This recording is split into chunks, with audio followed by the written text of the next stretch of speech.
मुख्यमंत्री ठाकुर सुखविंदर सिंह सुक्खू ने अपने सरकारी आवास ओक ओवर में समाज के सभी वर्गों के साथ रंगों का त्योहार होली बड़े ही उत्साह और हर्षोल्लास के साथ मनाया। इस अवसर पर पूरा माहौल भाईचारे और उत्सव के रंग में रंगा नजर आया, जहां मुख्यमंत्री ने प्रदेश के कोने कोने से आए नागरिकों का आत्मीयता से स्वागत किया। इस उत्सव के दौरान मुख्यमंत्री ने होली के महत्व पर प्रकाश डालते हुए कहा कि त्योहार जाति और पंथ की सभी बाधाओं को तोड़कर आपसी प्रेम, सद्भाव और भाईचारे के बंधन को मजबूत करने का एक सशक्त माध्यम है। मीडिया और आम जनता से बातचीत करते हुए उन्होंने समस्त प्रदेशवासियों को होली की हार्दिक शुभकामनाएं दी। उन्होंने आशा व्यक्त की है कि रंगों का ये पावन पर्व हर नागरिक के जीवन में शांति, समृद्धि और खुशहाली लेकर आएगा और राज्य की सांस्कृतिक विरासत को और अधिक समृद्ध करेगा।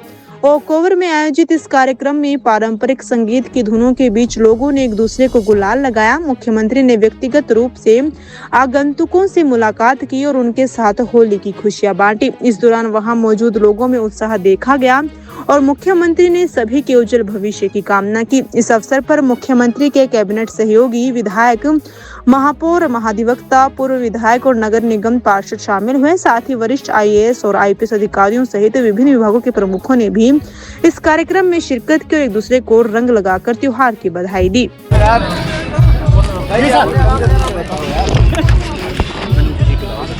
होली के इस पावन अवसर पर सभी प्रदेशवासियों को होली की बहुत बहुत शुभकामनाएं।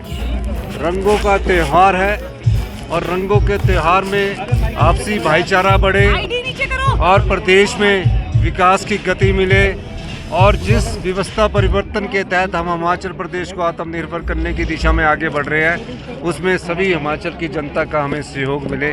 ये होली के इस पावन अवसर पर मैं हिमाचल की जनता से भी कहना चाहता हूँ। सर, राज्यसभा चुनाव को लेकर कब तक कैंडिडेट सर दे दिया जाएगा? जल्दी आपको कैंडिडेट का पता लगेगा जब कल नॉमिनेशन भरा जाएगा। उसी टाइम उसी समय आरटीडी को लेके हाँ, जो कैंडिडेट होगा वो हिमाचल प्रदेश से ही होंगे। सर, हिमाचल के कुछ लोग फंसे हुए हैं बाहर, जो युद्ध की स्थिति अंतर्राष्ट्रीय स्तर पर बनी हुई है, क्या स्टेप लिए जा रहे हैं, क्या प्रयास किया जा रहा है? हमने चीफ सेक्रेटरी को निर्देश दिए हैं कि हिमाचल के जो भी लोग खाड़ी देशों में फंसे हुए हैं उनको किसी भी प्रकार की कोई सुविधा देने की बात है या उनके पास उनको वापस लाने की बात है, अगर वो वापस आना चाहते हैं तो हिमाचल प्रदेश सरकार उनको पूरी सुविधा भी देगी और वापस लाने में उनकी मदद भी करेगी। सर, कोई हेल्पलाइन नंबर जारी किया गया है? सर, राज्यसभा चुनाव के लिए जो कैंडिडेट इस बार घोषित करना है, देरी क्यों और इतना सस्पेंस क्यों बना के रखा है? नहीं, कुछ वैचारिक आगे है और देखने वाली बात है कि इसमें कोई सस्पेंस की बात नहीं और कोई प्रकार का डर नहीं है। और हम अपनी जो सोच रहे हैं, जो आप कई लोग सोच रहे हैं कि इस बार पिछली बार की तरह लोकतंत्र को खरीदा जाएगा, तो इस बार कांग्रेस की सरकार उस लोकतंत्र को बिकने नहीं देगी। ये मैं कहना चाहता हूँ। सर, आप वित्त मंत्री से मिले, क्या आश्वासन मिला? देखिए, मैं वित्त मंत्री जी से मिला। हैप्पी दिवाली शांडिल साहब। मैं वित्त मंत्री जी से मिला। मैंने कहा कि प्रदेश की जो RDG, जो कि संविधान के आर्टिकल 275/2 के द्वारा हमारा अधिकार है, ये सरकार का अधिकार नहीं है, ये जनता का अधिकार है। ये 2026 से 2031 के बीच का अधिकार है। इसमें अगर हम ये सोचें कि हम सरकार को देखकर ऐसा करें तो ये गलत बात है।